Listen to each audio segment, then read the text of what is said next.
Hey everyone, welcome back to Drive On. I'm your host, Scott DeLuzio, and today my guest is Ryan Doerrfeld.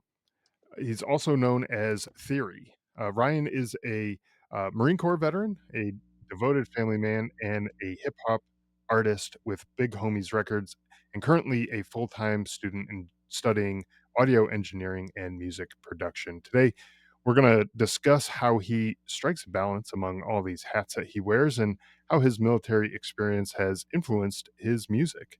But before we get into that, first, Ryan, welcome to the show. Really glad to have you here. Yeah, thanks a lot for having me, man. It's a pleasure. So I'm glad you reached out. Yeah, absolutely. And you know, I love hearing people's stories and their backgrounds and how they got out of the military and got into whatever it is that they found themselves doing. Because I know that's one thing that a lot of folks as they're getting out of the military, it's like, okay, well, what's next? Yeah, What's next for me? Their identity gets so tied up in the whether they're a Marine or a soldier or a sailor, airman, whatever it is that they are, they get so tied up in that identity and they now what am I after getting yeah, what do I do, it's a right? very real Um, thing. yeah, absolutely. So, could you maybe walk us through your journey from Marine Corps, like how you got into the Marine Corps, what kind of got you there, then afterwards getting into music and what you do now. Yeah. So when I was 20, well, when I was 19, I started working full time at a student loan servicing company for my aunt. She was the senior vice president, so she got me the job, and um, I kept it for a year, and then I got fired because I was just irresponsible and stupid. Um, and after that, I just didn't really have any desire to go back to school. I felt like I didn't have any discipline, if I'm just being honest with myself. I didn't have any drive. I didn't have any motivation to do anything. Kind of wanted to just go out, have fun, hang out with my friends. A lot of the times we were doing dumb stuff, just getting drunk every night and getting stoned. And, it was just kind of a revolving nightmare. I love all my friends to death, back in Chicago, that's where I'm from. Excuse me. I was born and raised. Um, but when I was 21, shortly after I had gotten fired, um, I told myself that I was going to do something different because I needed to get out. And I felt like the only Mhm. time for me to or the only way for me to really experience life was for me to enlist in the military. And so I had originally thought about the Air Force. Um, and they told me that, they were going to have to do a credit check. And I was like, what? Really? And Hmm. he was like, yeah, it's necessary, blah, blah, blah. And I was just like, all right, well, see ya. Not that I had bad credit or anything, but it was the principle. If I tell you I'm willing to possibly lay my life down for my country if I have to, you're telling me I can't do it in your branch of service because I may or may not have bad credit or debt or whatever Right. it is. And I think it's an issue with, they want to make sure that you're not going to take bribes or, give up sensitive information for money, get out of debt, whatever the case may be. Um, whatever the reasoning was. Uh, and so I just got up and walked out of dude's office, and I walked past the Army recruiting because they had all four branches in one building. And I Mhm. walked past the Army and saw the guy sitting there. He was some overweight dude, could barely fit in his camis. And I was like, no.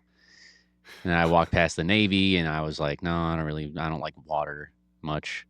Weird that I joined the Marines, but, um, and then I walked past the Marine Corps recruiting office and they were playing Xbox and doing pull ups. And immediately, for whatever reason, I was drawn to that. And my mom's like, no. And I was like, why not? And she's like, well, I don't want you on the front lines. And I was like, it's not really your choice. I'm 20 years old. I'm 21 years old. And she was like, well, I'd appreciate it if you didn't do that. And I was like, all right, whatever.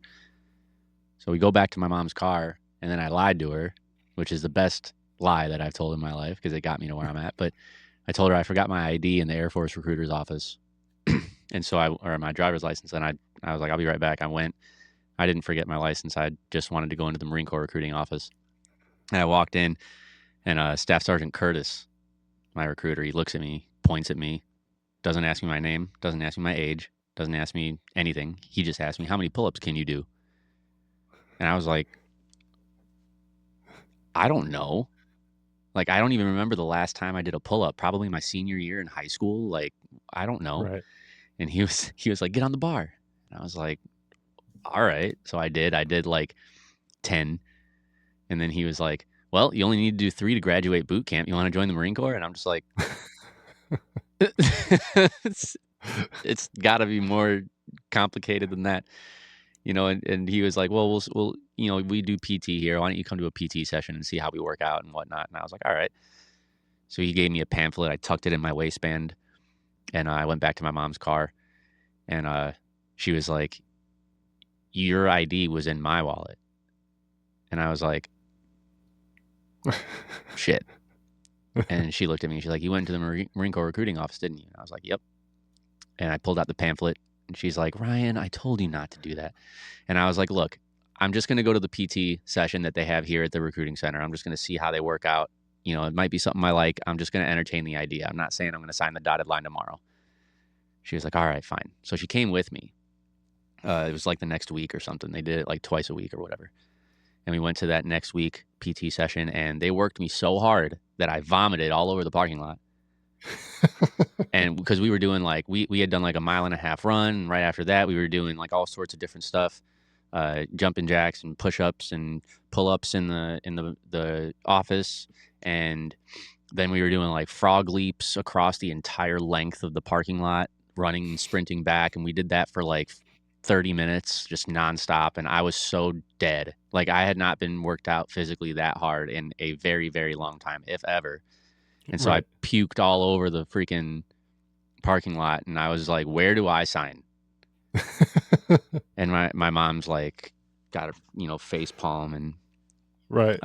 she was actually very supportive over time. I took my ASVAB. I got a 73 on my ASVAB, which is a good score. I chose to do aviation, so I would kind of stay out of the line of fire. Uh, Sure.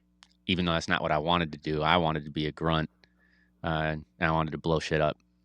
But to just to appease my family, because it was more than my mom that really wasn't as supportive at first, for the fear of me being on the front lines. Marines first in, last out kind of thing. So Right. um, I left to boot camp in November of 2022. I'm sorry, not 2022, 2010. I don't know what the hell I'm talking about. Um, November 15th of 2010. Uh, and it was the first time that I was ever away from home, all the way in California, for Thanksgiving, Christmas, and New Year's. And that sucked. Yeah. Instead of being with my family on those days and having a good time and opening presents and, just enjoying all the family activities that we do, because Christmas is a huge, huge thing in my family. And instead of being there, I was getting screamed at by a, 6'5", 240-pound, Smokey Bear hat wearing dude. And Right. Right. so it was like, whatever, I graduated boot camp in February of 2011, and I got stationed in Pensacola, Florida, for my A school, for avionics. And I was there for 6 months, and it was the best 6 months of my life. I loved it. I had so much fun. And then after that, I went to Cherry Point, North Carolina, in Havelock, North Carolina, and I did my actual C school, which is like your actual, you learn your specific job.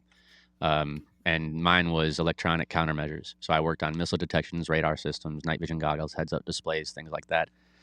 6483 for people who are Marines in here that know MOS numbers. And so I did that in school, and then I got orders, and I had 2 other guys in my class, and I wanted West Coast orders. I wanted to go back to Cali so bad, and it just wasn't in the cards for me. So I hated North Carolina with a Mhm. passion, because I was in Cherry Point. I think it was only for like 6 weeks or something like that, but it was like the worst time. I hated it so much. And my instructor comes, and me and my 2 other classmates were sitting there, and we're waiting for us to get our orders. They had wanted East Coast orders. They got West Coast orders. I wanted West Coast orders. I got East Coast orders because I was the last person in the row. So he looks at my roommate. He's Mhm. like, "You're going to Miramar. You're going to Camp Pendleton." And I'm like, "Oh, they both got West Coast orders. I'm about to go to fucking Cali. Yes, yes, yes. You're going to Jacksonville." And I was like, "Florida?" And he was like, "No, North Carolina. It's like 45 minutes away." And I'm just like, "Oh my god!" It was the worst news. Um, and Jacksonville, North Carolina, was exactly what I thought it was going to be. It was a hole in the wall POS duty station. There was nothing to Yep. do except a strip club and a few bars. Well, a few strip clubs and a few bars. Um, it was a total culture shock for me because I grew up in the city my whole life, and now I was in the sticks, Mhm. and it just sucked. I hated it. Um, but I was on New River Air Station. I did my job. I worked on the electronic countermeasures for a little while, and then I got fapped out, which is basically just you switch your responsibility within your MOS, and I went to production control, and I did that. I was in charge of our whole avionics division with a select group of people that worked PC with me also, and I got to develop really awesome relationships with a lot of the higher ups, like the captain and the warrant officer and master gunnery sergeant, master sergeant, and it was just a really cool experience. Looked great on a resume, so I was like, I'll be okay with this. Sure. So in 2015, I got out. I wasn't supposed to get out until November 2015. I actually I met my now wife back in 2013, um, and a year and a half after we were dating, right before I got out, we found out that she was pregnant, and that's with my daughter, my now daughter Sadie, and I was like, "There's no fucking way!" Like I'm about to transition to civilian life. Like I'm not going to have a guaranteed paycheck. I'm not going to have guaranteed health care for myself and my dependents. I'm not going to have the comfortability of this job security unless I reenlist. And I didn't want to reenlist because I wanted to put my family first. I didn't want to deal with when I get deployed. I'm going to be gone for 6, 7, 8 months. On the other side of the world, possibly come back with missing limbs or post traumatic stress Yep. disorder that's real bad, or God forbid, not come home at all. And then my daughter grows up without a father, or she grows up with a fucked up head, a father with a fucked up head. And so I was like, I'm just going to get out. So I actually was scheduled to go on a deployment to Afghanistan, and that was in July. My daughter's, oh no, June of 2015, and I was going to be back. I was going to have to do an extension for like a month or two because I wasn't supposed to be back until like January, I think, and I was supposed to get out in November. So um, I was going to do an extension, but then I was like, you know what? After we found out she was pregnant, I just decided to get out, and I did what's called a voluntary enlisted early release program, the VERP. VEERP for those of you who know what it is, and I requested that I could get out 180 days early. So I actually was approved for that, so I didn't have to go on the deployment, and I wouldn't miss my daughter's birth Oh, okay. because I wasn't going to miss that. No matter, Sure. and my mentality behind that was like, even if I were to have another child later on down the line, I'm never, for my entire life, going to be able to recreate my very firstborn child being born. When you become a father, Yeah, right? Like that. I'm never going to be able to Yeah. recreate that ever. So that's way too important to me. Family's always been a number one thing for me. So Mhm. Um, I got out technically April 10th of 2015. I officially EAS'd in June 1st, 2015. My daughter was born in August, and I basically, from the day I got my DD-214, I started working at a vape shop, and I worked at a vape shop for years. Um, my my family back home in Chicago wanted me to come back. I had a good job opportunity, so in December of 2016, I had left. My wife and I, we weren't married at the time, um, but my now wife and I and our daughter Sadie had moved to Chicago, and she was not a fan of the city, but she was willing to try, and it just didn't work out. We stayed there for a year, and she was like, "I can't do it anymore," and I was like, "All right." So we moved back to Jacksonville, North Carolina. That's where she's from, and as much as I hated it, it would make her feel more comfortable. So I was like, you know what, happy girl, happy Yeah. world, right? So like, um, and then November, or I'm sorry, no, it was September of 2018. Hurricane Florence hit the Carolinas, and it was a Category 5 when it hit landfall. And Onslow County, which is the county that we lived in, now mind you, Jacksonville's right on the coast. We're 10, 15 miles away from the beach, from the ocean. So Onslow County was under a mandatory evacuation. And I was like, well, Category 5 hurricane is like Hurricane Katrina. We're not staying. Like, we're Mhm. leaving. And it's a good thing we did, because the place that we were renting, that whole neighborhood was like car window deep in water. And they Oh, were like wow. going around on like boats, like helping people, which was crazy. So the place got all ruined. We had came to Louisville, Kentucky, where I'm at now. We drove out here to wait out the storm. We were going to go back. You know, we got like 5, 6 days at a hotel, and then we found out that our place got ruined and we had nowhere to go back to. So, and even if we did have a place to go back to, I-40 East going back down into North Carolina was completely flooded. So it was Mhm. shut down for like for like 3 different states across. So we were like, what are we going to do? So we stayed in a Red Cross shelter. And then I was like, well, we don't have a place to go back to. We both hate Jacksonville. My wife, believe it or not, she can't stand that place. And she was born and raised there and she hates it. She doesn't really get along with her family very much. So it wasn't really anything crazy for us to stay in Louisville. But while we were staying at the Red Cross shelter, I was like, I'm just going to get a job and we're just going to start over here. So that's what we did. We stayed at the Red Wow. Cross shelter and they were open for 6 days. And then they had to go east to go help the actual hurricane victims. So they shut down the Red Cross Center and they gave us a debit card with $985 on it and said, good luck. And so we got a hotel, which was $980. And we got it for the 2 weeks. And within that 2 weeks, we found a program called Volunteers of America. And they have a displaced veteran department where if you're displaced and you stayed in a Red Cross shelter and you're a veteran who was honorably discharged, then they'll help you get your first apartment or house or whatever it is. And once we found a place, after I found out I qualified for it, they paid for our security deposit, our first 3 months of rent, our first 3 months of our water and our electric bill. Uh, they got us beds, bed sheets, bed frames, pillows, blankets, cleaning supplies, cookingware, silverware. They spent easily 10 to 15 grand on us. Wow. And it was the best thing in the world. It was like a godsend. Because if we hadn't had them, I don't even know if we would still be in Louisville. We might have had to eventually suck it up and go struggle in Jacksonville with my wife's family, and that would have sucked. Mhm. Um, so I was, really kind of devastated. But at the same time, I'm only 5.5 hours from Chicago. So now I'm only 5.5 hours from home. We can go on a weekend if we want to go visit. Uh, and it's a nice middle area. And we love Louisville. So we've been in Louisville since September 2018.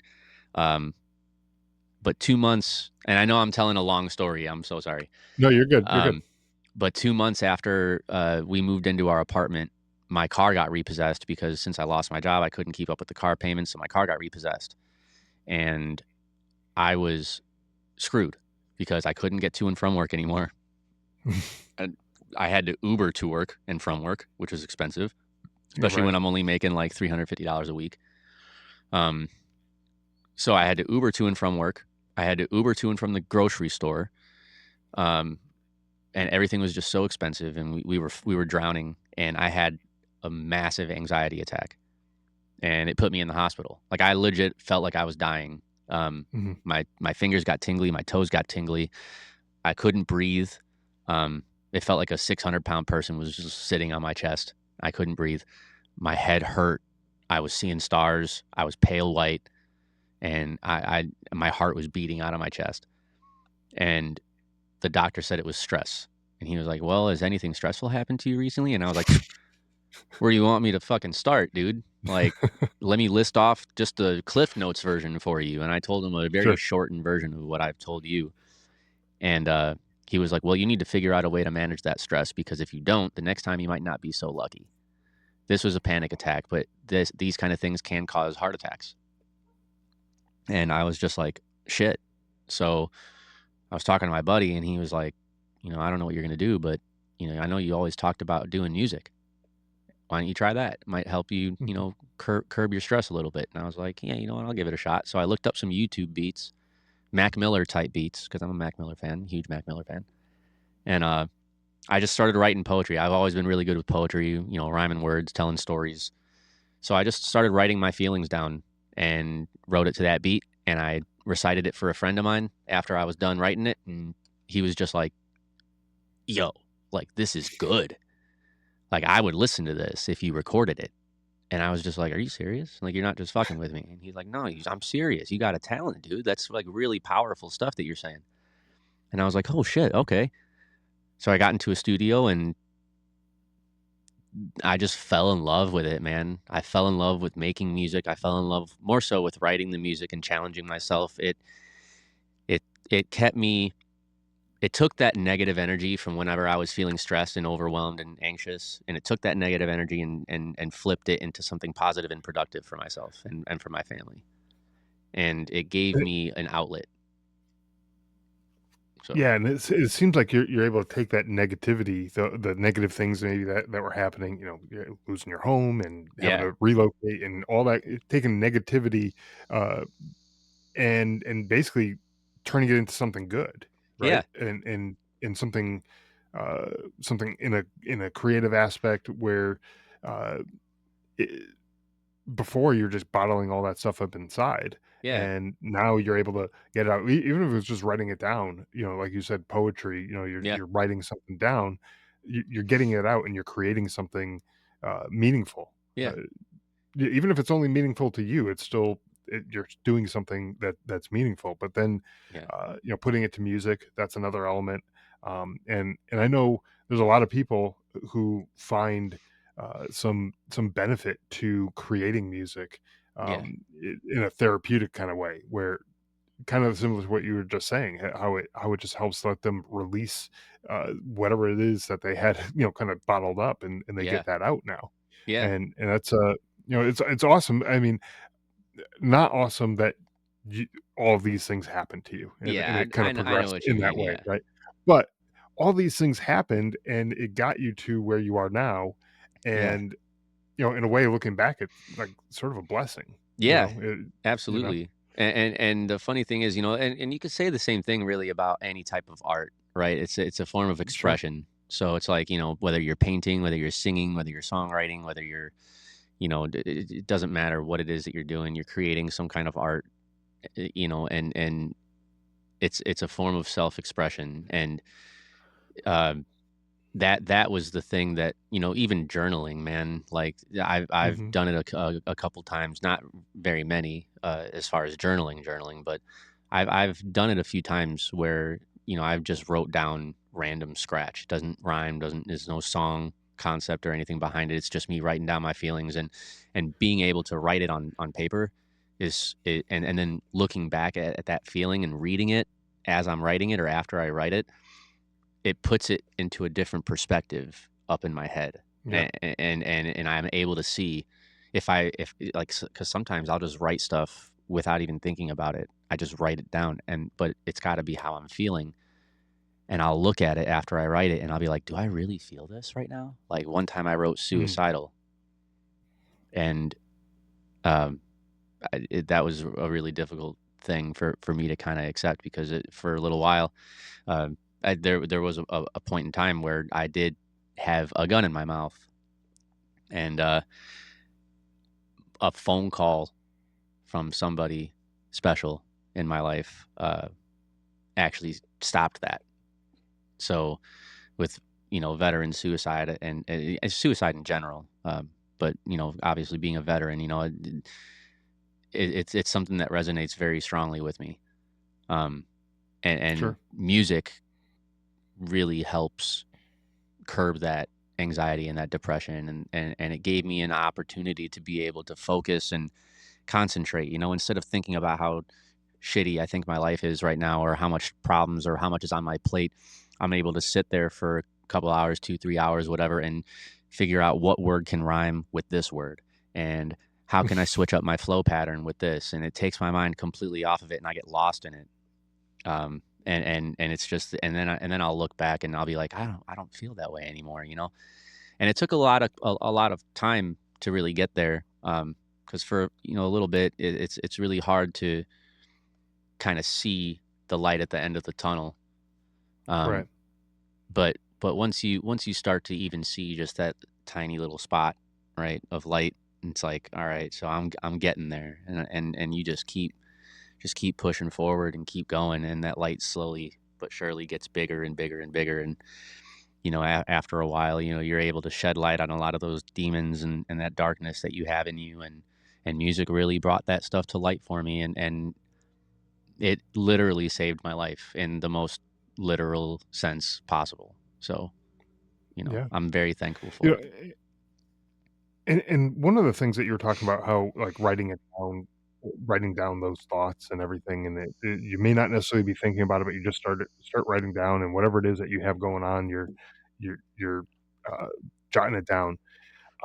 One of the things that I found through different therapy, things that I've gone through, is when you write things down, you you can't write as fast as you talk, Yeah. and so when you write, your brain has to kinda slow down, Mhm. and then it allows your brain time to process. Like, right now, I could tell you a story about something traumatic that might have happened, right? Yeah. And I can tell it to you, and I could be done in a, you know, minute or 2 in just, like, you know, general detail.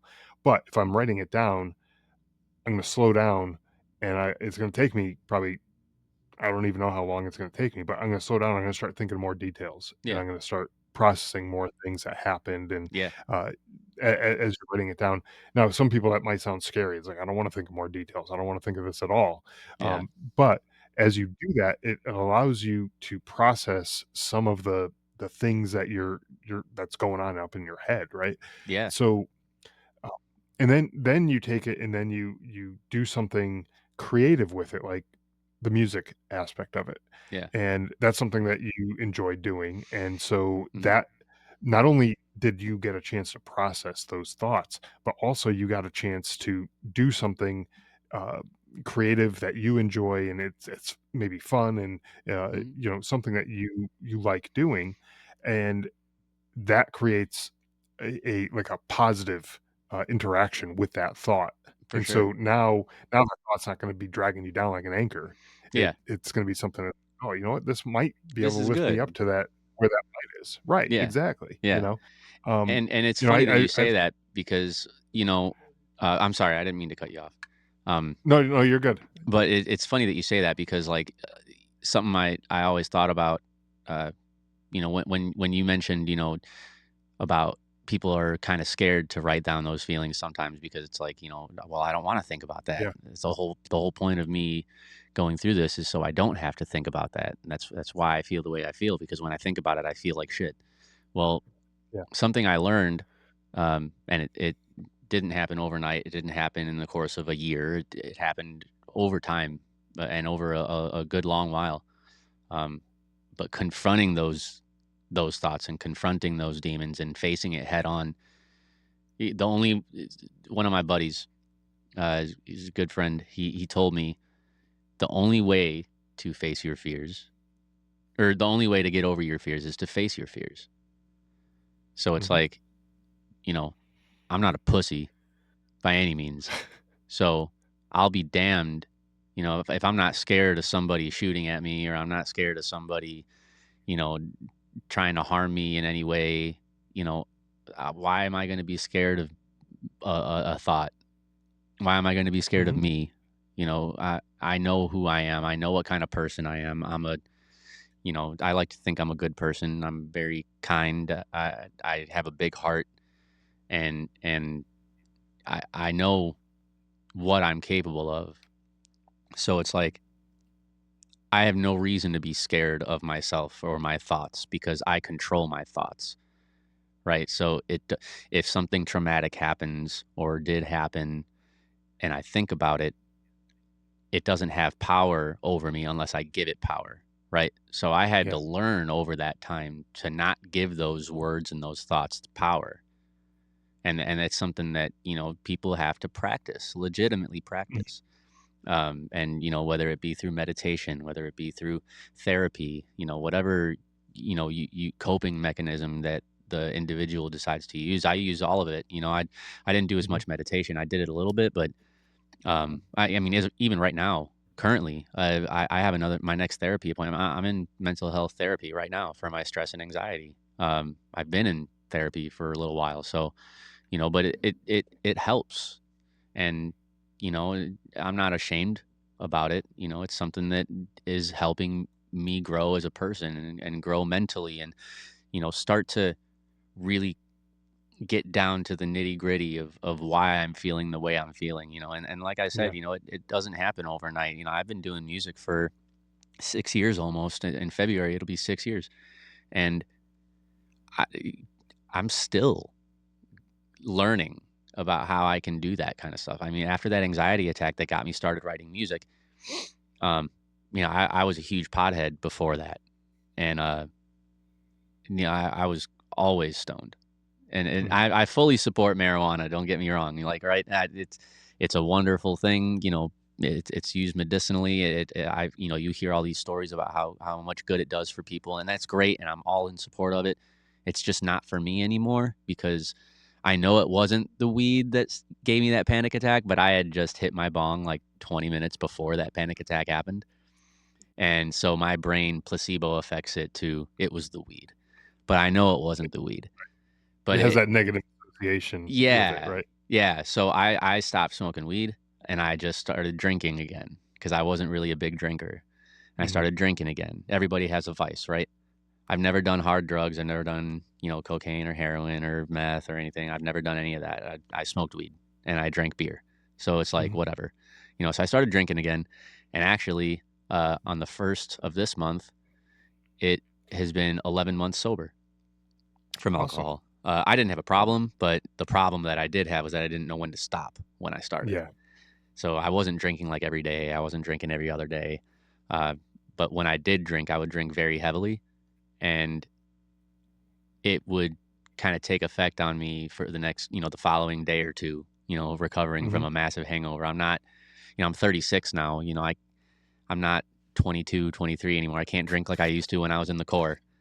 You know, Right. I could put away a 30 pack of Budweisers and a fifth of Jack Daniels, and I'd be ready to go in PT the next morning. Now I put away a 12 pack of Budweisers. I'm hungover for 2 days. You Yeah, know what I right. mean? So it's like it's just one of those things, and I just didn't care. So I was like, look, starting New Year's of 2024 on New Year's Day, like I had one, my New Year's Eve was my last night getting drunk. That's the last time I took a sip of alcohol. Now I'll drink. I love beer.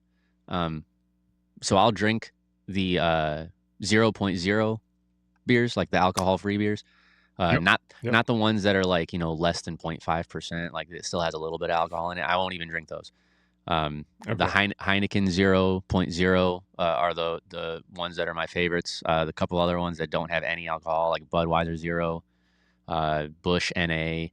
Those are all just Mhm. straight alcohol free. I'll drink those because I like the taste of beer, and I can still feel like I socialize and all that. But Sure. really, I just felt like being drunk was fun and everything, but like it took away a lot of my energy for the following days, and I wouldn't want to get in the studio. I wouldn't want to do my schoolwork. I wouldn't want to focus on writing. I just want to go to sleep and lay in bed and watch TV and recover. Right. So I was like, I don't want to do this anymore. And since I stopped drinking, I don't drink, I don't smoke, I don't do anything. Occasionally, I might, tap a bowl or something, but that's once in a very very blue moon. Um, but I mean, I'm sober as a judge, and I love it, and it's been a very amazing choice that I've made. I feel great, uh, and there's just so many things that have changed in the last year, um, with the therapy and with me being sober from alcohol, and signing with the record label and doing all these things. And when I stopped drinking, it started to get real positive, and I just wanted to keep that trend going. So Well, and it's great too to hear that side of your story too, with getting sober and staying sober, and yeah, how it positively impacted you, you feel better. Think you're able to focus more on the things that you need to focus on, Yeah, your work, for your sure. school, your family, those types of things. Whereas, I can imagine, um, I've been there too, where you wake up from a night of drinking and it's like I don't want to do anything Yeah. today. Yeah. Like I'm out, Yeah. check me out for the rest of the day. And that's not really fair to those people around you who might be counting on you. Yeah, And so for hearing sure. hearing your story, from your perspective, I think that's as encouraging, for Yeah. anyone out there who might be listening. And it's like, what, yeah, maybe I know. A lot of times you get that little voice in the back of your head. It's like, I know it's time, I got to make a change. I'm just not I just need that little You push, and push. Yeah. I'm hopeful that your story will be that little push for somebody Yeah. who is like, I need to do it, but Right on the I brink. don't know, everyone else around me is drinking, and I Yeah. may I want to stick around and hang out with people, but it's like there are ways to do it. There are those Yeah. non-alcoholic drinks that are available, and they have Yeah. other, like, if beer's not your thing, they do have other non-alcoholic drinks as well. Yeah. um and it's, And a lot of my friends still you drink. know Like my roommate Berserk, Joey, right. we do music together all the time. And he lives with me and he's one of my best friends. He's like my brother. Um, he actually introduced me at my very first show that I ever did live. And that's how we met. But regardless, that's a different story. But he drinks all the time. It doesn't Mhm. bother me. I'm not one of those sober people who like. It's not like the Jesus freak people where it's like, do you have time to talk about our Lord and Savior Jesus Christ? Like, I'm not going to force it down your throat. Like, I don't care if you drink around me. Right. I thought honestly, I thought that I would have a lot harder of a time sticking to being sober because I want to feel like I'm hanging out. Like you said, I want to Mhm. stick around and hang out with these people, and in order for me to have a good time with them, like sometimes people feel like they need to drink or they need to smoke or they need to Sure. do whatever their peers are doing so they can have fun and be part of the group. And it's like, I thought that I would have a harder time with that, and I didn't. So if people drink around me, I don't care. I'm not going to look at you like you're some kind of degenerate. Like I don't care. It's your life. You want to Right. have a fucking beer, have a beer. You want to have a shot, have a shot. You want to down a whole fifth at my house, hang out. Give me your keys so you're not going anywhere. But Yeah, like right, right. I don't care. I'm not going to judge you, and and and it's okay. And uh, if anybody is listening for that reason specifically, like if you come across this as you're listening and you're like, you know what, I need that push, right? So funny story, my push was I was hammered drunk on New Year's Eve and I left a note in my iPhone and I don't remember leaving this note. And I still have the note in my iPhone buried somewhere in the hundreds of notes because that's where I write my music. Um, Okay. but the note said, and I remember word for word, it said, "You need to stop drinking. This is not just a drunk thought. It's been a long time coming." That's all it said. And I woke up the next day on New Year's Day, 2024, January 1st. Woke up at like 3 o'clock in the afternoon, hung over as shit. And I went to my notes because I was going to write to a beat. Like a couple hours later, I got some nasty, greasy food in me and I felt a little better. And I was like, all right, I'm going to start writing a little bit. And I just felt an itch to write. I felt creative. And I looked and it said that note. And I was like, what the fuck is this? And I opened it and I saw that. And I was like, when drunk me is telling me that I need to stop drinking. And I don't remember saying, like, I don't remember typing that note. When drunk Yeah, me is right, saying you right. got to stop, then I got to stop. So I told my wife, I was like, look, I'm not, I'm not drinking ever again. I don't want to touch alcohol. I'm making this decision. And she was like, Mhm. at first she was like, there's nothing wrong with you're 35 at the time, and she's like, you're 35 years old. You don't have to stop drinking completely. Like you just have to learn how to discipline yourself, have two or three and then call it a night with, drink Right. water or drink Sprite or drink fucking whatever else, milk. I don't care. But, pace yourself. And I was just like, nah. I know how I get, and when I have my first beer, I'm gonna be like, "Let me get another one," and then I'm gonna start getting buzzed, and I'm gonna be like, "I'm having a good time," and I'm let me get another one, and then a six-pack is gonna turn into a 12-pack, which is gonna turn into an 18-pack, and then I'm sleeping until 5 o'clock in the afternoon the next day, waking up feeling like shit, and it's just Mhm, a vicious mhm. circle, and so I'm just like, "You know what?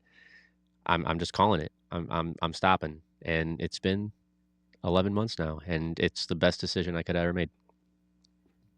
That's awesome, and hearing you saying that's the best decision you could have made coming from, where you were, where it's like that was just a part of your life, and Yeah, it was something that you did all the time, um, and then you're like, this is like now on the other side, 11 almost a year later, and you're like, "This is the greatest decision I could have made," and yeah, so, yeah, um, 100%. I think that's certainly encouraging. Hopefully someone out there is Yeah, listening to this and they get that message of, "Hey, it's okay," yeah, I've had people on the show before too talking about, the I mentioned there's different types of alcohols out there t or not alcohols, different types of drinks that are non-alcoholic things, like, it could be like gin or yeah, something, but it has no alcohol in it. yeah, It's just gin flavored, whatever it is. I don't know how yeah, they do it or whatever, but they take all the alcohol out, and so it's like you can have a drink, but not have a drink, yeah, and, and that's why you when I still saw get those if you Heineken really like that Zeros, taste.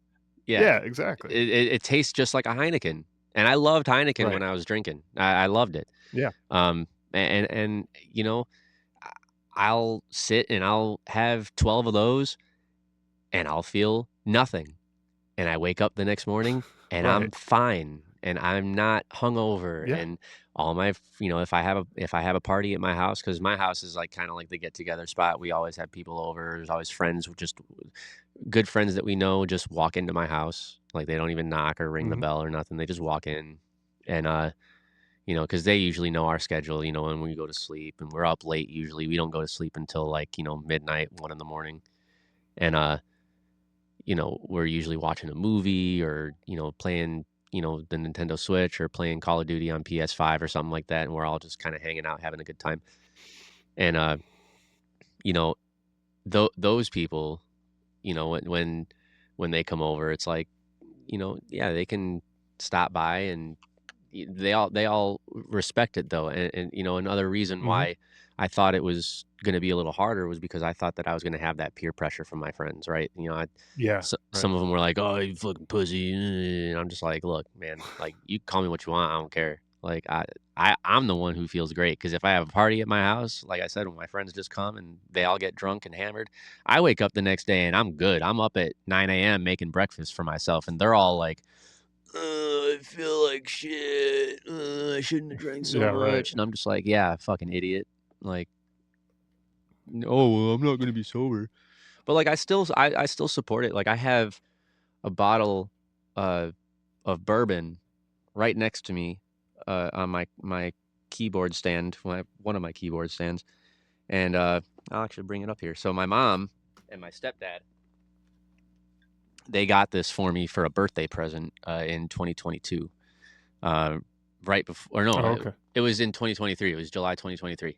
I got married in July of 2022, July 30th of 2022, and it was a really great time. And then July of 2023, I had a show, a concert, and my mom and my stepdad and my friend Patrick, his cousin Peter, and my friend Taylor had all drove from Chicago to come see my show because it was on the day of my birthday, and it was a big Oh, show. okay. It was a big show, so I was like, let's do it." So I opened up for Stevie Stone. I don't know if you know who Stevie Stone is, um, but No. he's a hip hop artist. He used to be on Strange Music, which is Okay. Tech Nine's label, and Stevie Stone's a Okay. pretty big deal. And I got to open up for him, meet him. It was my second time opening up for him and meeting him. He's a super cool guy. Um, but they got me this bottle of bourbon. It's a veterans bourbon. It's called Against All Odds, Oh, okay. and I actually keep it in my studio because I was gonna save it, and I spiraled one night a few months back. I had a really bad night, and couple couple reasons that I had made me almost have a drink, And I came out here to the studio and I was so mad. And I was just stressed and I was hurt. And, it was nothing with my relationship or anything or my marriage. It was just it's a life situation and it just happens. Mhm. We all have those bad days. But I remember I took a shot glass from my house and I brought it out here and I poured a shot. And that's why I keep it here. There's one shot missing. And Okay. I keep it next to my keyboard, and I always look at it as a reminder of the strength that I had when I poured that shot, and I sat there for like 30 fucking minutes, man, and I just stared at it. Legit. And I was like, Yeah. if I have this shot right now, I'm throwing months of progress down the drain. And I was like, that little voice in the back of my head was like, fuck it, do it. You're pissed off. This is gonna help. It's gonna calm you down. One shot's not gonna kill you. One shot. Come on, dude. Don't be a pussy. Just do it. And I was like, no, man. Like I legit had the devil and angel kind of situation. And That's what I was thinking as you were saying. Yeah. yeah, and it was very real. I had two different voices in my head. I'm not crazy, I promise. But I had two different voices in my head, and they were like, do it, don't do it, do it, don't do it. You've come so far. Don't ruin it. Ah, fuck that. One shot's not gonna hurt you. It was so bad, and I didn't take it. Um, Mhm. I I poured it out and I threw it out into my grass, and I was like, you know what, I'm really glad that I didn't do that, and because who knows what would have happened. I might Sure. have spiraled, and this entire fifth could have been gone. Or I Mhm. could have taken the one shot and be like, ugh, this is why I don't drink no more. Warm bourbon, like some people like that shit. I always liked mine on the rocks, but Mm, to each his own. But yeah, a sure. lot of things, little gentle reminders, man. And I'm very proud of myself for doing it cold turkey the way I did. I just, like I said, the night before I had a really heavy night of drinking, and then I just woke up the next day and I'm like, never again. And it's Yeah. stuck, and it takes a lot of discipline. So for anybody else who is listening and is teetering that ledge, um, there's nothing wrong with it. There's nothing shameful about it. There's nothing lame about it. Um, it was the best decision I've made. It's since then grown the positive outcomes in my life tenfold. Mhm. And I'm more alert, I'm more focused, I'm less stressed, to be honest with you. Um, which is weird because a lot of people drink to relax and drink to forget and all that stuff. I actually feel less stressed. Um, and I'm just able to really kind of be thankful for what I do have. Instead of getting drunk and wallowing in Yeah. my sorrows, I'm able to sit and really be thankful for what I do have, and for the people that I have. And it's just opened my eyes up to a completely different perspective. So you can do it. You can do it. Absolutely, and to that point, you said, being thankful for the people that you have, and, you earlier you were talking about how, you're like, "Ah, gee, I don't know what are my friends gonna say about it?" They're gonna call me lame or, whatever, how are they gonna feel about me doing this? But if if you got friends who if you're like, "Yeah, I'm doing this to better myself and, become, get better things going in my life and all that kind of stuff," and you got friends who are like, "Oh, man, you're a pussy. You're you're being lame," or, whatever. Yeah. They're Maybe you not your don't friends. maybe you don't have the right friends. Yeah. They're not looking out for your best interests, and Yeah. you're sitting there saying, "I wanna do something, positive with my life, and I don't wanna be spending half my day hungover, Yeah. or multiple days hungover, and, I wanna do something positive." Yeah. And it's like, "Well, yeah, shit, go do that, and, Yeah. um, do great things." And that like, Positive reinforcement. maybe start questioning some of those people you're hanging around if those people are actually pushing back on you saying like, "No, that's not for you. You shouldn't be doing Yeah. that." I Um, definitely did I lose do a wanna couple Oh, go ahead. friends. Okay. There was a couple friends that, they I noticed that after I stopped drinking, they stopped coming around a little bit. And no ill will, whatever. Sure. We're still cordial, we're still friends, but Mhm. we're more like acquaintances instead of friends. Um, Yeah. Yeah, But, as opposed to hanging out, on a regular basis, it's just, yeah, on the random every occasion you so might often. stop by or something. Yeah, Yeah, yeah. and I mean, there's like I said, there's no ill will, towards those people. Mhm. Everyone has, like I said earlier, we all have our vice, right? Yeah. Um, and, I this is mine, just little nicotine vape. And it's the Mhm. worst thing you're gonna see me drinking besides soda, which is probably just as bad as beer, but, um, I drink Sprite and Pepsi and water and milk and orange juice and sweet tea, and I vape. And There you some go. people are like, "Well, you're lame. Like, why don't you just have one beer with me, man? Like, it's my birthday." Like, nah, man. Like, I don't Right. want to do that. I'm sorry. I'm on a good path. I'm doing good. And I would say about 90% of my friends have been extremely supportive. They've And the they don't try and pressure me. They don't try and, you know, they'll poke fun, every once in a while, but it's like, it's that fun, that shit good-natured talking. teasing that Yeah. we do, Yeah. like in the military. Well, like, Of course. I was in the Army, you're in the Marines, we're Yeah. gonna rag on each other's branches or whatever, Yeah. or, But it's one I team, was a one fight grunt at the end of and the day. exactly. Yeah. We all got each other's backs, Yeah, and, for sure. somebody else, like, some other countries, military starts chiming in and starts talking smack about the Marines. I'm gonna be like, "Well, fuck you." Yeah. You know, Yeah, for that ain't sure. gonna fly, you know? Yeah. No, I Um, I get it. And it's funny because, like, that good natured teasing is good because, like, yeah, as awful as this sounds, I promise it's not bad. But my buddy, Aaron, he's a good friend of mine. We've known each other for a few years, and he got diagnosed, last year or the year before. It was like a year and a half ago, something like that. He got diagnosed with testicular cancer, mm, and he's cancer free now, which is great. Um, yeah. but he went through the chemo, and he lost one of his nuts, and um, while he was going through his cancer, and he was doing his chemo treatments, we would make fun of him and say shit that would get us canceled immediately. And he loved it. He was like, "This keeps me in good spirits. Like, it's great." And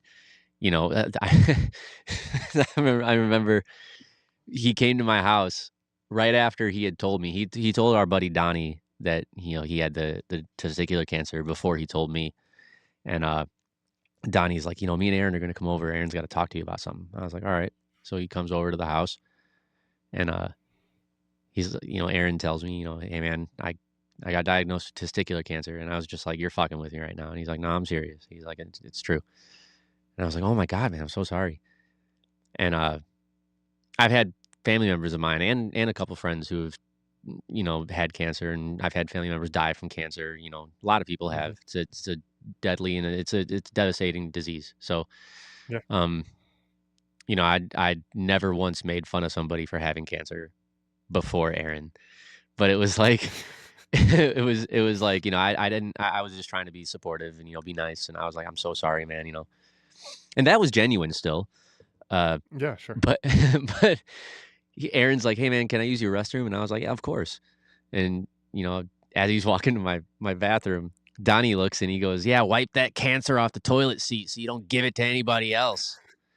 And I'm just like, dude, that's so fucked up. Don't say that. And he's like, nah, man, Aaron loves it. And I was just like, you're sick, dude. Like, that's bad.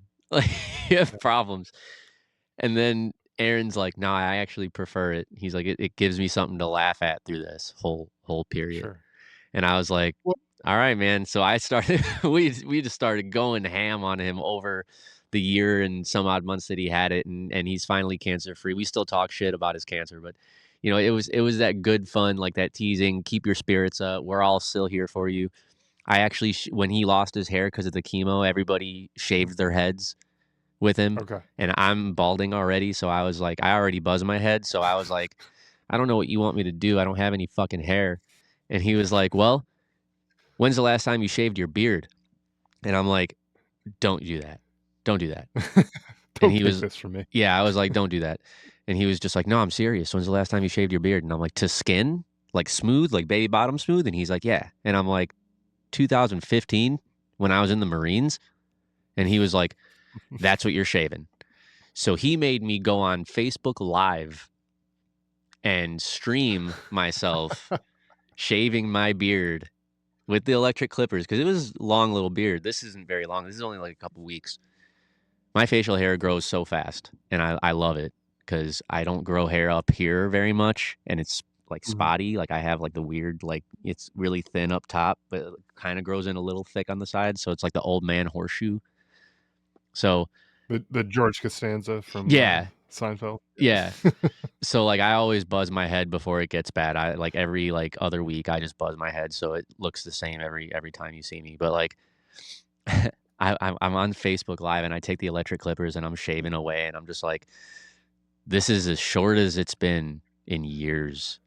And Yeah. and then Aaron's in the comments on the live video and he's like, nope, get the razor. And I'm like, fuck you. So I took the razor and I'm against the grain, like baby bottom smooth. And I'm just like, bro, I have pictures of it. And my daughter cried. She cried She probably so didn't hard. recognize you at that point, right? Yeah, oh man, when she was born, I had a big burly beard. And she used to always take her little newborn day old fingers and put them in, like get to the webbing and then grip and pull and like she was always about it. So she always knew me with a beard. Even now, if I even Mhm. trim my beard, she gets mad. My wife gets mad. My stepdaughter gets mad. Like everybody gets pissed at me. And I'm just like, look, man, it's fucking middle of summer. It's 95 degrees outside. It's hot. It's itchy. Right, Like I want to right. shave it. Like I don't ever leave it. Like this is usually as short as I'll get it. And they just get pissed. So like when my daughter saw me with a clean shaven face, she freaked the fuck out. And my wife came back from work that day, and I was sitting on the counter next to my stove, and I was on the phone with my mom, and she looks at me, and she's like, "Who is this person just in my house right now? And where's my husband? What have you done with him?" And I was just like, Right. "Yeah, it's for Aaron because of his chemo. He just lost his hair, and he had the doctor shave his hair today, so he made me shave my beard." And she was, but yeah, good natured teasing, right? Yeah.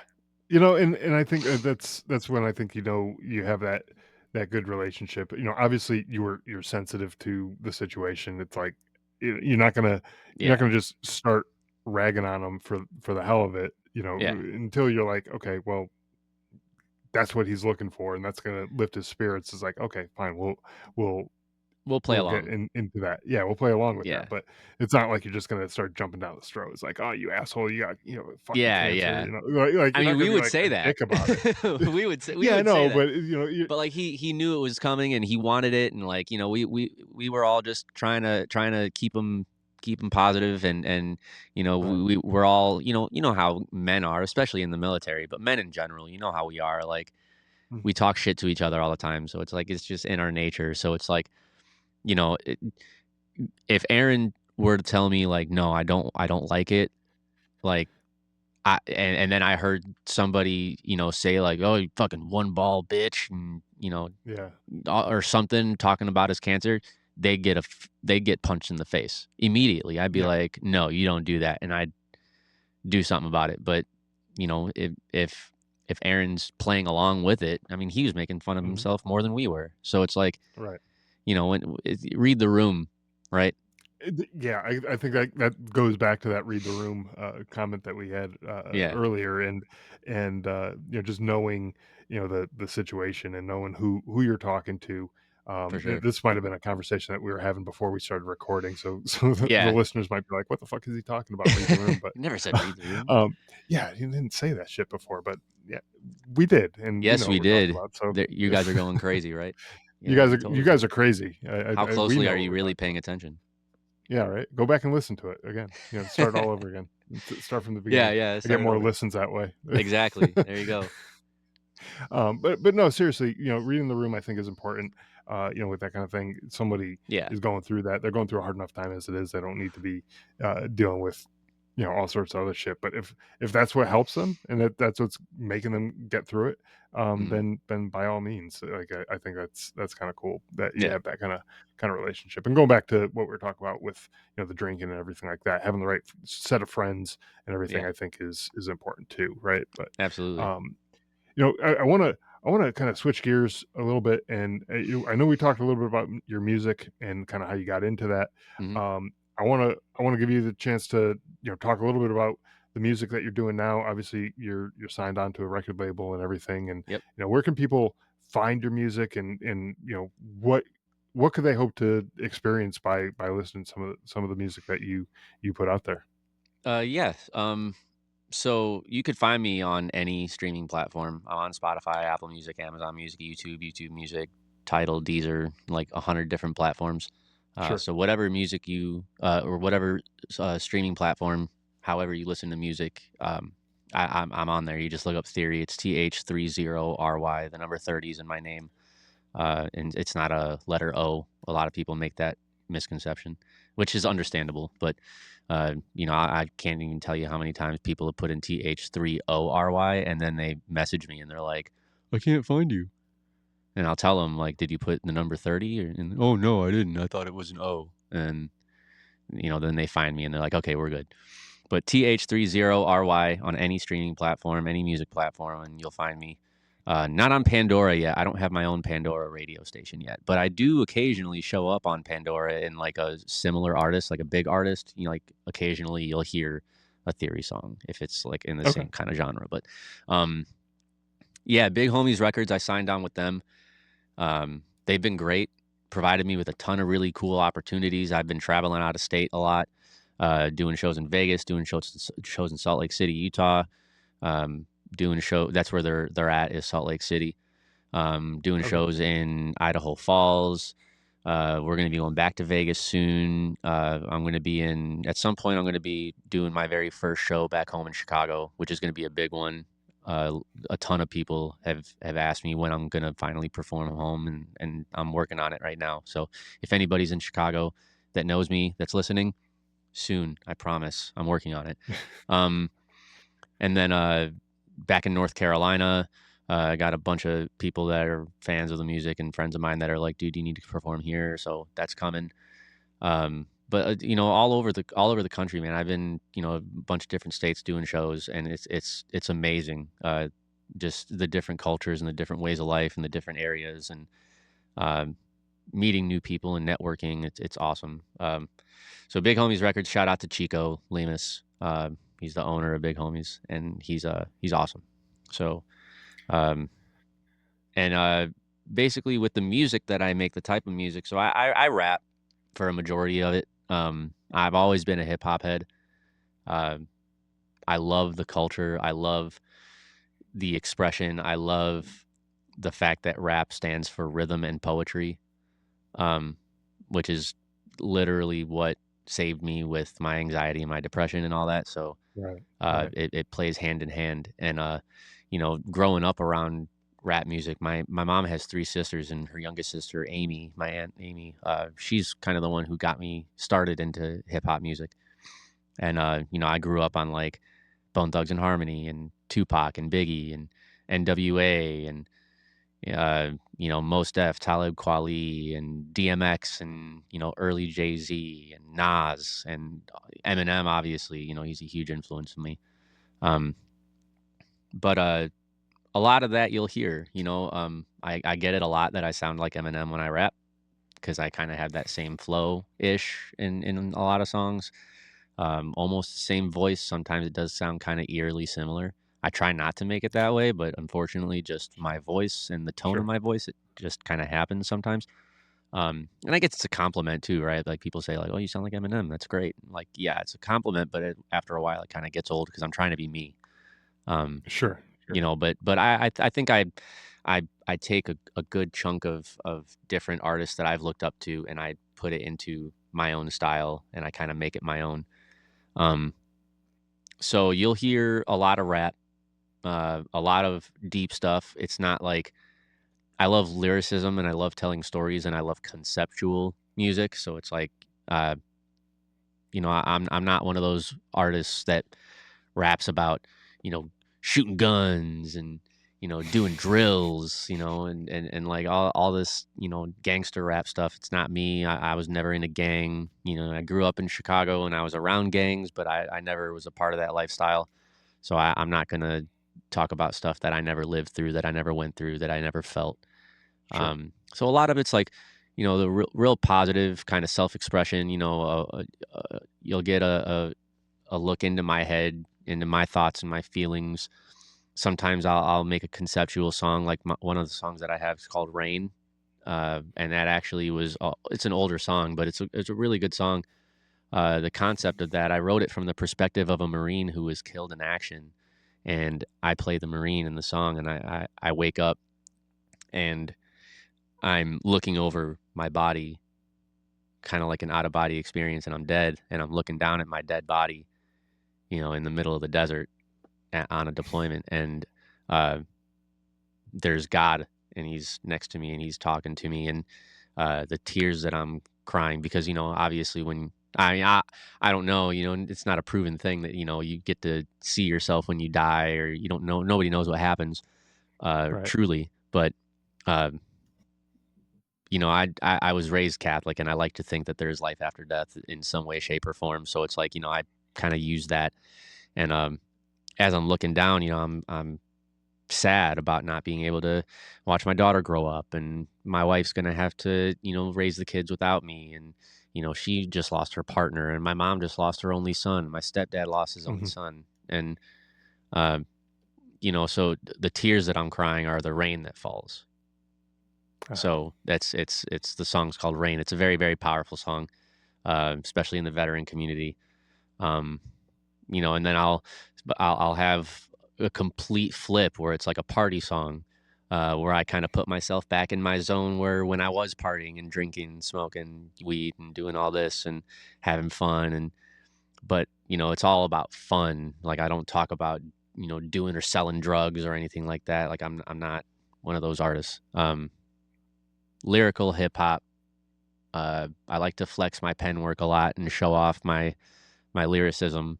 Uh, I'll rap fast, I'll rap slow, I'll do a little bit of singing, more so in the last couple of years. I've been getting a lot more into melodics in my music, so putting melodics, harmonies, doing more singing, um, and yeah, it's a little bit of everything. But uh, I like to think that I make good music, so uh, I hope if you do listen, uh, that you enjoy.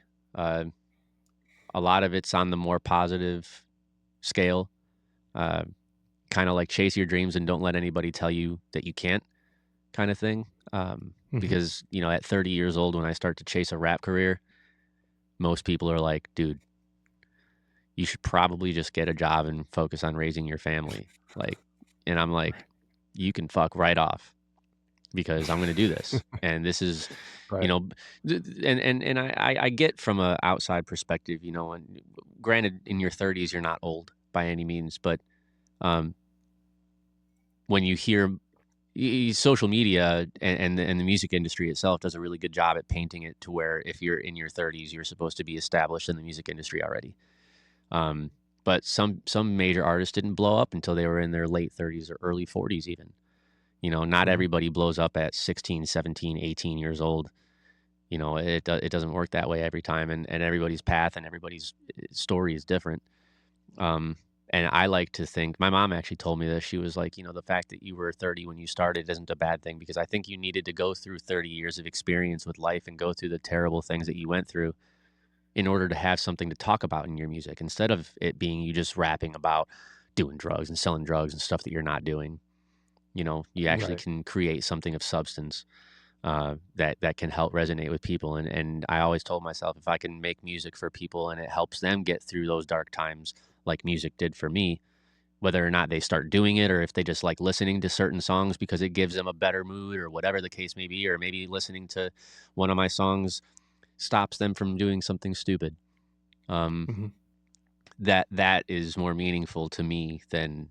any amount of money that I could make from doing this. Now, obviously, I do want to make money off of doing what I love for a living. That's the whole point of me trying to grow as an artist. I don't want to work a 9 to 5 job. I don't want to have some asshole boss that I got to answer to. I want to be my own boss. I own my own companies as of right now. I own From the Bottom LLC, and it is trademarked. And I've started it in 2019 for my music. So eventually, I want to turn that into something. Hence why I'm going Mhm. to school. I like to open my own recording studio and have some passive income. And my own personal music is obviously my plan A, but uh, and it's gonna work. It's gonna blow up. It's just a matter of when. And Sure. I'm getting a lot of really big traction now, and I'm just really excited for everything. So, um, yeah, I like to just kind of spread a message of peace, love, and positivity in my music. I like to spread a message of being confident in what you do in life, whatever it is, whether you work at McDonald's or you do music or you paint or you play guitar or you do graphic design or whatever it is that you're passionate about. Chase that passion. Don't let anybody tell you that you can't do it, and Mhm. love yourself and be good to people around you. 100%. I think that's awesome.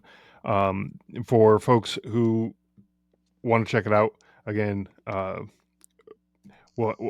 put some of the links in the show notes to, Spotify, Apple Music, all that kinda stuff just to, Yeah, kinda make it easy for folks to check it out, but chances are you're already on one of those platforms anyways. If you're listening to this show, you're probably on Apple or, yeah, Spotify, whatever. So go check it out, and you'll be able to uh, hear the music. Hopefully, it's something that you enjoy, and if you do, keep listening because I'm sure there's more stuff coming out. And like you oh said, yeah, you're all over the place, all over the country, yeah, doing shows and things like that. Go check out one of the shows if it's in your area. Um, that way, that blows up even bigger. yeah, We were talking before the show. One of the things I think about the veteran community, we see a veteran out there doing something really cool. It's like, hell, I want to go support that person. yeah, I want to see them continue to do that cool thing because, like you said, it's not all about the money, but let's face it, you got to make money in order to continue doing it, right? If yeah, if you're not making money, you're not going to be flying all over the place and doing tours and all yeah. that kind of stuff. So, especially if you had a 9 to 5 and you got a Take boss time that you off got to to answer go. to, you got to take time Yeah, to go do all that. yeah, It's not going to happen, no, right? So, you see someone doing something cool, you want to support them. Go check it out. Listen to the music on wherever it is that you listen to it. Go to the shows if it's in your neck of the woods. And Yeah, check it and if out. you follow me on social media, I'm all over Mhm. social media platforms also. I'm on Facebook, I'm on Instagram. Just look up Theory on Facebook. It's Theory_official on Instagram. Um, TikTok, I'm Theory, and then the number two, and then the word official. I can give you those links also if you want to put those up. Yep. But Yeah, and I'll yeah, if put you all those follow in me there on too, yeah. Sweet. And if you follow me on social media, if you do like the music or you just want to follow me for whatever reason, maybe I'm cute. Um, but if you do follow me on social media, I do post all the time about shows that are coming up. So if you do end up following me on social media, uh, show some love. You don't be afraid to message me. I'm not one of those artists that's just gonna ignore people. I try Sure. to comment back on everybody's comments. I try to message people who message me back as long as it's a respectable message and you're not saying like, "Hey man, can I borrow $1,000?" Because then I'm just not gonna respond and I'm probably gonna block you. Um, Yeah, right. but no, if you do follow me, I do post new content all the time. I got a ton of music coming out. Got some music videos that I'm in the works with. I got some big features with some bigger names that I'm working on right now. I'm not going to disclose that information just yet, but it is very exciting stuff. And I did just drop me and Berserk did just drop our more recent EP on October 18th. It's called "Don't Play," but please go play it. Uh, and it's a little 7 song EP. It's 5 songs. It's 2 skits, but it's some entertaining skits. But we have some good music together. We have another collaboration album called Basket Case, and it's a really good one. It's got a whole storyline to it. Um, Cool. but yeah, the Don't Play EP is the most recent thing that's out. It's very very good. Produced by Kato on the track, which is a huge producer. That was a really big blessing for us to be able to work with him. He's worked with a lot of really iconic artists. Um, so yeah, I hope you enjoy the music. Excellent. Yeah, and I hope folks, find it and enjoy it as well. But again, I'll have all the links, social media, the, Apple and Spotify, all the links to so you can find it, hopefully make it a little easier for folks. But yeah, check it out. Ryan, uh really want to thank you for taking the time to come on the show. I've Of enjoyed this course. conversation. Uh, it's been really enjoyable, chatting with you, learning about your background, and kind of how you got to where you are now, and all that stuff. It's really been great, and, Yeah. and Thank you inspiring for too. having me. Hearing part of your story, especially the drinking journey and all that, and how you got into the music. I think there's a lot of inspiration to be taken from that. So, I hope so. thank you again. Yeah. So yeah, thank you for having me, man. It's awesome. I love doing stuff like this, and especially with a fellow veteran. No matter what branch, even though you're Army, questionable. No, I'm just kidding. Um, but no, just in the veteran community, like I told you before we started recording, when the music does blow up and I really start making some good money from the music, I do want to. I told my wife too. I was the first thing I want to really do, and a community that I want to give back to is the veteran community. Whether that be donating to Wounded Warrior Project or doing something to help homeless vets or hungry vets or whatever the case may be, struggling vets that are just financially struggling. I'm not saying I'm going to Mhm. bless every veteran on the United States soil or anything, but um, I just doing something to really kind of give back to the veteran community, because being a Sure. veteran is something that I'm very very proud of, and I think a lot of us share that. Also, all of us should, Mhm. because like I said, we're the one percenters. So Yeah. it takes a lot of courage to do what we do and to sign the dotted line and be sent on the other side of the world to kill or be killed, or just to be away from family, be away from your loved ones, whether you have kids or not, wife, doesn't matter. Yeah. It takes a lot of courage to do what we do as veterans, and it's something that we should all be very proud of. So I definitely want to do something with the veteran community. So anytime you want to have me back on here just to talk BS, whatever, uh, or if I got something new coming out and you want to get some information on it, we'll definitely keep in touch. Absolutely. And yeah, I'd Yeah. love to be able to be back on the show at some point. Yeah, absolutely. It's been, like I said, it's been a great conversation. I really do enjoy it, and I'm glad you were able to take the time, carve some time out of your day to chat about this. But thank you again. Really do Yeah, appreciate you. of course, man. Thanks again for having me.